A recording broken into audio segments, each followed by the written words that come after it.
जानेंगे कि चीन, टर्की और हमास क्या पहलगाम अटैक के पीछे हैं। भारत की इंटेलिजेंस एजेंसियों ने इस बात का खुलासा किया है और अभी इस पर जांच चल रहा है कि पहलगाम जो भी अटैक हुआ है जिसमें 26 लोगों का डेथ हुआ है, उसके पीछे क्या चीन, टर्की और हमास का हाथ है। क्योंकि आप जानते हैं कि ये पाकिस्तान की संगठन नहीं है लेकिन दूसरे देश के है। लेकिन फिर आपको बता दें कि इंटेलिजेंस एजेंसियों ने बताया है कि हमास कुछ हफ्ते पहले यानी पीओके में आया था, ठीक है, यानी जो भी उसके टॉप लीडर है यहाँ पे आया था और यहाँ पे क्या किया, बातचीत किया, जो भी वहाँ के संगठन थे, ठीक है, वहाँ से बात किया। कुछ मुख्य शहरों में जैसे कि बाबलपुर क्यों मुख्य शहर बनता है, क्योंकि यहाँ मोहम्मद जो आतंकवादी संगठन है उसका हेडक्वार्टर यहीं पे है और पाक आर्मी का एक यूनिट है जो राजस्थान के बॉर्डर पर है, उसका भी क्या है, यूनिट यहीं पे है। ये दोनों से क्या किया, ये लोग मुलाकात किया और इनसे मिले, ठीक है। आपको बता दें कि वर्तमान समय में हमास के टॉप लीडर खालिद कदामी है, ठीक है, खालिद कदामी है। लेकिन ये बात आपको जानना होगा कि आखिर इसका पाकिस्तान से जुड़ना क्यों चाहते हैं, ठीक है, ये पाकिस्तान से इनसे जुड़ने से क्या फ़ायदा है, इसके बारे में भी जानना होगा। तो आप देखिए, ये चाहते हैं ना कि दुनिया लेवल पर यानी इसका समर्थन चाहे।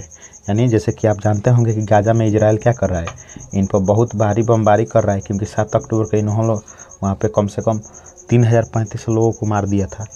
तो उसी को चाह रहे हैं ना कि सपोर्ट चाहे उनका, ठीक है। दूसरा, बांग्लादेश में अलग अलग संगठन से जुड़ना चाहते हैं और एक अपना वर्ल्ड नेटवर्क बनाना चाहते हैं। इसके लिए भी पाकिस्तान का साथ चाहते हैं, क्योंकि बांग्लादेश और पाकिस्तान का वर्तमान में क्या है, रिश्ता अच्छा है, यह भी आपको देखना होगा। यही सब समर्थन के लिए हमास क्या कर रहा है, जुड़ रहा है और वहाँ पे टीआरएफ को क्या ट्रेनिंग दे रहा है। अब देखिए, अब हमास का थोड़ा सा इतिहास जान लेते हैं कि हमास के इतिहास में कौन कौन से देश समर्थन करते थे और आज उनका क्या स्थिति है। देखिए, जब 1987 में संगठन बना 1987 में, तो इसका नाम था क्या, हरकत अली मुक अस्मिलिया, इसका उस समय नाम था, लेकिन बाद में इसका हमास नाम पड़ गया। उस समय सऊदी अरबिया इसका मुख्य समर्थन था, समझ में आ रहा है ना, सऊदी अरबिया इसका समर्थन करता था। अब जैसे सऊदी अरबिया इसका समर्थन करने लगा तो अन्य देश भी, जो भी अरब के देश थे, वो भी समर्थन करने लगा। लेकिन जैसे 19 का डेकक आया ना, तो अमेरिका के प्रेशर की वजह से सऊदी अरबिया ने अपना समर्थन क्या कर लिया, वापस ले लिया। जैसे ही इसने वापस लिया समर्थन, तो सभी देश क्या करने लगे, समर्थन वापस लेने लगे। इन सभी के कमी को पूरा करने का काम किया ईरान ने अपना समर्थन वापस नहीं लिया, इसने और समर्थन करने लगा, किसका, हमास का, ठीक है। और ईरान एक क्या है, शिया देश है और हमास एक सुन्नी है। तो ईरान ने अपने आप को लीडर के रूप में बताते हुए एक बोलने लगा कि देखिए, हम शिया होते हुए भी सुन्नी भाइयों के लिए खड़े हैं, हम एक प्रकार का लीडर है, इनका सहायता हम लोग कर रहे हैं, ठीक है।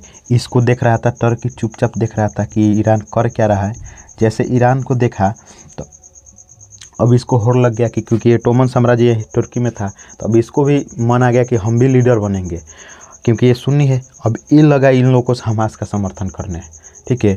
इसी के समर्थन करने के बीच में 1920 में क्या हुआ ना कि टर्की ने इजिप्ट में एक मुस्लिम ब्रदरहुड संगठन था जो कि सुन्नी था, और इजिप्ट को चाहता था ना कि क्या कहे, वर्ल्ड लीडर बनाए। इसका समर्थन करने लगा कौन, टर्की। क्योंकि टर्की जब करने लगा तब पाकिस्तान देखा, क्योंकि पाकिस्तान टर्की से क्या था, इसको लगाव था और ये चाहता था ना कि क्या है, हम भी इसका करने लगे, समझ आ रहा है ना। तो पाकिस्तान ने इसके गोद में बैठने के लिए ये भी समर्थन करने लगा। ये सब देख रहे थे ध्यान से, कौन, अमेरिका और सऊदी अरबिया। जैसे ये लोग देख रहे थे, उसके बाद से लगे ये लोग क्या करने, विरोध करने लगे कि पाकिस्तान जो है ये तो हमारे विरोध में ही काम कर रहा है, ठीक है, ये विरोध में ही काम कर रहा है। तो यही मुख्य कारण है कि टर्की जम्मू कश्मीर के मुद्दे पर क्या करता है, पाकिस्तान का समर्थन करता है। ये सब मुख्य कारण है, ठीक है। आप देखते होंगे कि सऊदी अरबिया भी बहुत साल पहले जाइएगा तो क्या कर रहा है, भारत का विरोध ही करता था, लेकिन आज भी क्या करने लगा, सपोर्ट करने लगा। यही सब मुख्य कारण है। अब देखिए, इसमें क्या है कि भारत ऐसा क्या कर रहा है टर्की को काउंटर करने के लिए, क्योंकि इसमें कुछ ना कुछ तो काउंटर करना पड़ेगा। क्योंकि आप देखते होंगे कि पहले जो टर्की कुछ भी जवाब देता था तो भारत उसका इग्नोर कर देता था, लेकिन वर्तमान समय भारत भी इस पर लग चुका है और काम जारी कर दिया है। ये क्या कर रहा है कि एक संगठन बना रहा है, यानी जिसमें क्या है, इजराइल है, अर्मेनिया है, ग्रीस है और साइप्रस। ये 4 देशों का समूह है जो कि क्या है, पड़ोसी देश हैं किसके, टर्की के। और इसमें चाहता है ना भारत इनसे पूरा स्ट्रेटेजिक पार्टनरशिप, यानी कि इंटेलिजेंस शेयरिंग, जो भी बॉर्डर मामला है, इशू है, सब पर आपस में बात किया जाए अच्छे से। ये सब चाह कर टर्की को क्या कर रहा है, उसके आसपास से उलझाना चाहता है, ताकि टर्की अपना एनर्जी वहीं पे वेस्ट करे। किस लिए, क्योंकि उनसे मतलब एथी करने, काउंटर करने के लिए, ताकि वो जम्मू कश्मीर मुद्दे पर पाकिस्तान का समर्थन नहीं दे चुके हैं। ठीक है, अब इसको भारत को एक और काम क्या करना चाहिए कि टर्की में जो भी चुनाव हो रहा है उसमें ओपोजिशन है जो एर्दोगान का, उसका समर्थन देना चाहिए। और वहाँ पे चाहना चाहिए कि प्रो भारत जो भी लीडर है वो आए। प्रो भारत लीडर आने से क्या होगा कि जम्मू कश्मीर मुद्दे पर जो टर्की कश्मीर के विरोध में बातें बोलता था, भारत के समर्थन में बोला गया, जिससे पाकिस्तान का क्या होगा, वहाँ पे दबदबा थोड़ा सा ग्लोबल जो बात होगी कम होगी वहाँ पे। क्योंकि दुनिया में देखिए जितना लोग एक बात को बोला जाता है उतना दुनिया उसको सुनने पर ध्यान जाता है।